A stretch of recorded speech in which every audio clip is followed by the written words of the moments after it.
So it's a pretty basic setup, and there's really not that much to it.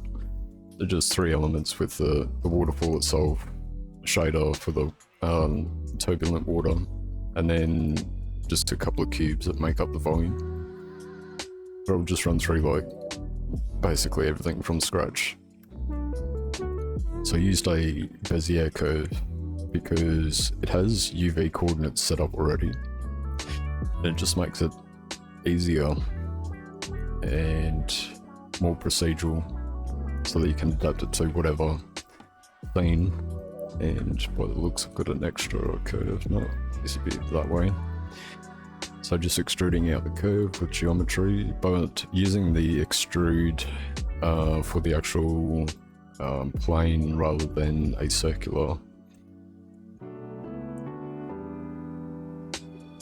profile. And when you select all the curves, just press Ctrl T and you can twist it. And I'll just show you in the shader editor what's happening with the UV coordinates. So like, we'll just jump into render. When you move the curve around, the UV coordinates stay with the edges and keep aligned to the object itself, which you won't get a similar thing with using polygons. You'll have to do some vector maths to work out the UV coordinates. So that's why I just went with a curve, because it's just easier to set up.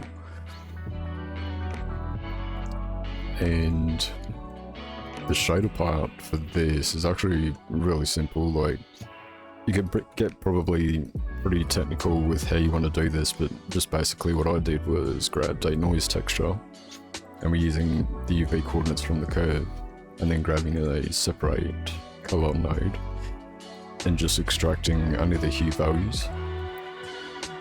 And if you didn't know about this little trick, I'll show you what it does on a plane. So just add that material back. So this is your normal color channel for the noise. And it's just a very splotchy, not very appealing looking pattern of noise. But when you separate out the hue values, what happens is you get these sections that are really sharp on the edges, and then these sections that are really soft. So with this noise pattern, if you turn up the detail and the roughness, you're getting like these soft cloudy parts that transition into these hard sections. And you can just subdivide the curves a couple of times and use that just to help shape the water flowing downwards.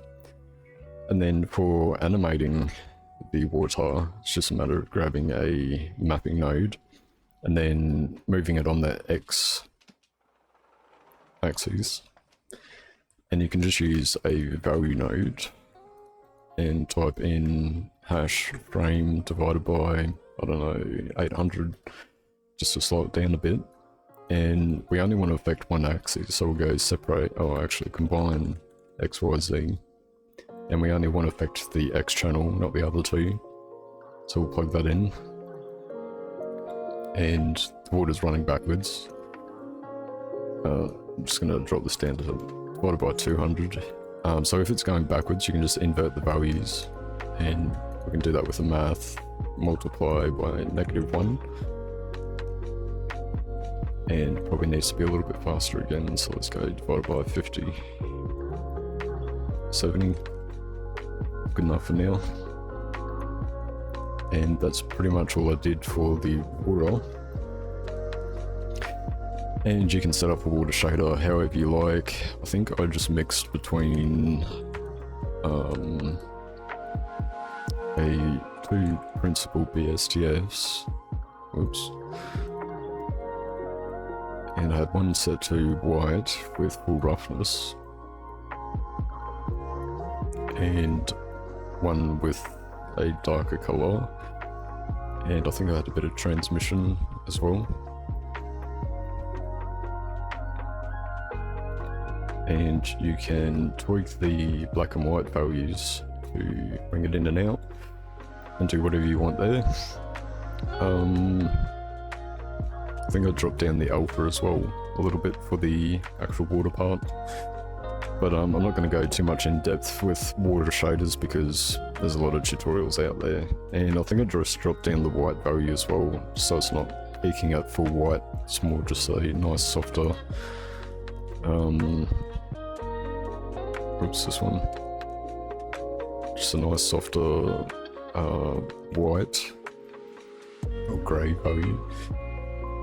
And you can just change the scale a little bit just to get it looking a little bit better. So that's that part done. And then obviously you can use that same noise texture for a bump. Plug that into the bump channel for both of them, depending on what you're going for. And just drop down the height on that, just so it breaks up the reflections a little bit, gives it a tiny bit more depth. But anyway, I'm not going to go too much more in depth on that. That's pretty much it for that part. And for the actual water turbulence down the bottom, I resorted to using an empty as the control. So like empty sphere. Using an empty as the control for where the turbulence is, just so that it can be easily placed whenever I import this into a scene. And same deal again, I think I did actually use solidify for this part to give the water a bit of depth. You can just grab like a scatter node, plug that into the volume, drop the alpha down a little bit, drop that roughness, grab the noise texture, and plug that into the bump. And drop that scale down and the amount. And I think I just gave it like a tiny bit of distortion, just so they get tiny little bits of turbulent water sort of effect. So that was pretty much it for the water. And then to calculate the distance from the empty so that you can mix in the turbulent water, you can just grab a texture coordinate node and out of the object socket you can choose an object to get the texture coordinates from, and then grab a vector math node, and we want to get the length between this object and this object. And because the shader is applied to this object, we're basically getting the length to the empty, and then we want color ramp, just so that we can control like the hardness of the edge. And we can also grab a math node just to expand the coordinates out. And we're going to use this as a mask to mix between two shaders. We'll have our original shader as the first one, or the second one. And then in this socket, we just need another principal BSDF node. Do the same thing again, where we just drop the white value down a bit, put that in there. And now we just want to break up this mask with a bit of noise. So with our mask itself, I'm going to grab a mix color node, and we'll mix with the mask as the factor. Grab a noise texture node, and same thing again, separate color. Grab the hue channel and plug that into the A, and drop this down to black, I think. Actually, we need to change this to something different. Maybe it needs to be white. There we go, so we've got mix, and we just need to turn up the detail and roughness. And I think I gave it a bit of distortion as well, again just to break up that noise pattern and give like a few little stretched areas where it looks like, you know, there's more turbulence than in other areas. And we can just adjust the fall off. The cool thing about this is with it mixed with this first shader, which is mixing in a volume scatter, where it fades off around the edges, it gives the illusion that like it's actually going into the water and like getting deeper down as it loses contrast or loses opacity. And I think because we've got this real hard fall off around the edge, I think I actually used like a different mixing, so it might have been like add. I think that was just to break up that edge a little bit. And then, same thing again, I'm just going to turn this white down a little bit. And maybe bring up the roughness on that a touch. And set this to B-spline, just so we're getting like that little bit of foamy, aerated water mixed with the harder stuff up on top, or the more contrasted stuff. And a tiny bit more detail or something. But yeah, I can't remember exactly what I did for this, but you can just keep tweaking values and find something that you like. That's basically what I was aiming for anyway. And then for animating this, we just basically need to animate these two noise textures, because we want this water over here sort of animating as well with this. We want them to be unified, so we'll use a value node. And do the same thing as before, hash frame, and then we want this one a lot slower, so I don't know, maybe I'll go like 1500.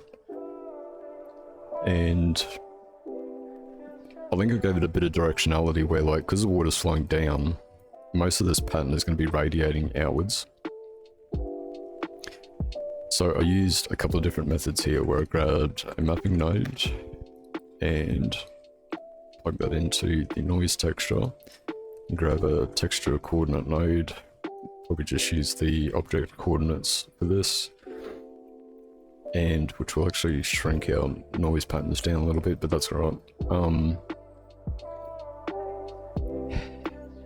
Maybe we'll just bring it up a little bit.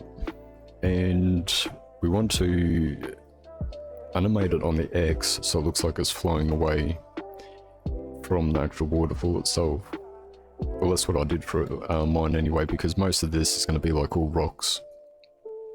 So like the illusion is most of it's going to be flowing that way. We need a separate XYZ, nope, combine XYZ, because we only want to affect the X channel. And that's a bit slow, so drop this down to 600. Okay, 200. Okay. 80, that'll do. And then using the W value, because at the moment it just looks like the texture's just moving, but ideally you'd want like more movement in the actual pattern itself. So you can use this value in the W and it'll just animate that value on a, well, the W represents like you got U, V coordinates, but then W is like your Z. Whereas like U and V are on a 2D plane, W would be your Z axis, from what I can understand.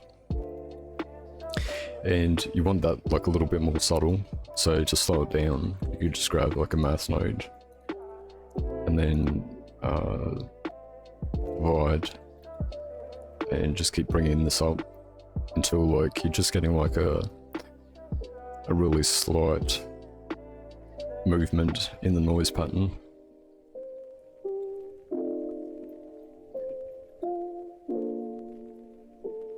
Probably a little bit more.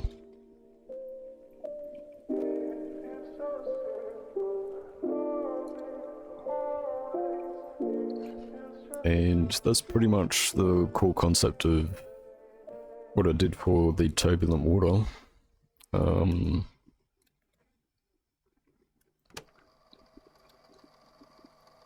And if you wanted to, like, because you're going to have parts of the noise pattern where, like, here for example, there should still be white here. So I think what I did was I mixed back in, so like we've got this mask up here, we can mix this back into the noise texture as well. So if we grab another noise and we plug that into the A and B sockets, and then so we grab a color ramp for that, and instead of using add, we just use mix. So we can mix this back into the original, but we want an add as well so that we can decrease that and bring that fade back up. And actually we might need a different blending pattern, so like maybe a darken, or what else have we got? Maybe I actually used this as the factor and then just use the mix. Was it something like that, perhaps?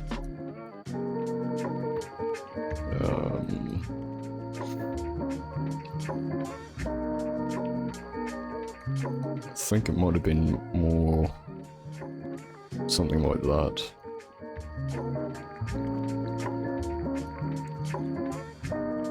But you get the basic idea, I'm pretty sure anyway, just so that way there's always that bit of foam that's hanging around the actual waterfall itself.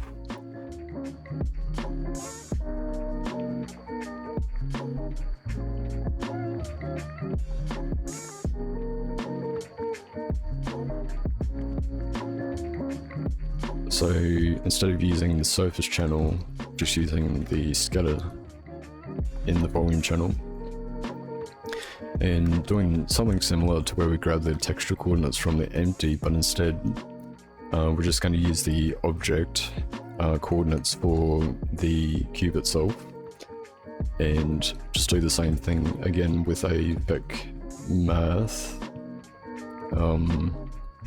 grabbing the length and using that as the density. I think I might have used a gradient. Let's go gradient texture and use a spherical. There we go. And to break up the edges on that, we just need to mix in a bit of noise. So we can go mix color and grab a noise texture. And we kind of do want this texture to be a little bit more cloudy. So like we can grab a subtract, I think. And we might want to grab a math node and just bring up the density on this. So we'll grab an add and a multiply. And we use the add to bring in the coordinates, just so that it's not clipping on the edge of the cube. And then we can use the math to increase the density. So it just gives like a nice little puffy sort of cloud that's happening there. So like if you're doing a larger waterfall, what I would probably do is use like another empty to control like where you're going to see, you know, this darker water or the actual water itself, and then it would fade to like more of a transparent. So like up here, what we could do is mix between a transparent shader and just grab another mix, and we basically want it to be transparent around this empty. So like we can grab another texture coordinate node and choose this empty, grab a vec math, grab the length, and then use that as a factor. And we can just grab a ramp and invert these values.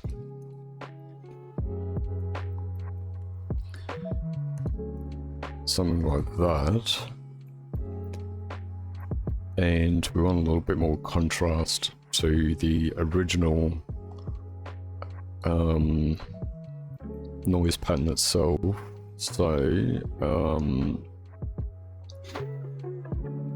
what we could do is just mix this in with that mask.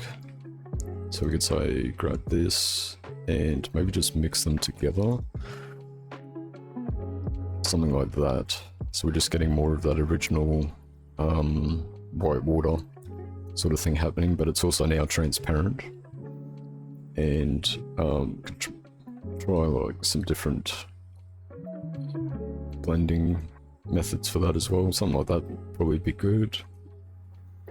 And man, you could just keep going on this like for days, really. Another thing that I wanted to do is make these edges softer, because it's pretty noticeable when you've got the noise pattern being cut off with this hard edge here. I'm thinking that you probably just want to use your UV coordinates, because straight away we can see like there's this bit of fade on the edge, and what we can do is separate that out with an XYZ, and we don't want X, we want Y, so that would be one edge of our mask. But then we also want the same thing but inverted.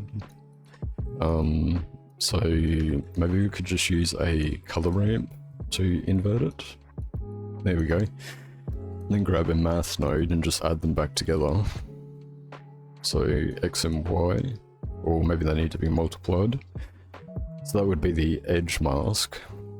And we want all of that to be mixing with the transparent as well. We could also just mix it into this because we already have a transparent. But just to make things easier to follow, we'll just create like another mix transparent. And we'll use that as the factor. And we're probably going to need to invert that, I'd imagine. And increase that, that edge as well. And before we do that, we could actually just use a add node. So if we just preview this, we can use an add node to just bring in and out. We're just adding to the coordinates, and there we go. So now we've got like more of a softer edge. We actually turn off overlays. You can see a little bit better. Anyway, I'm just going to leave it at that before this gets too long. Hopefully it helps, and yeah, good luck on your waterfall adventure.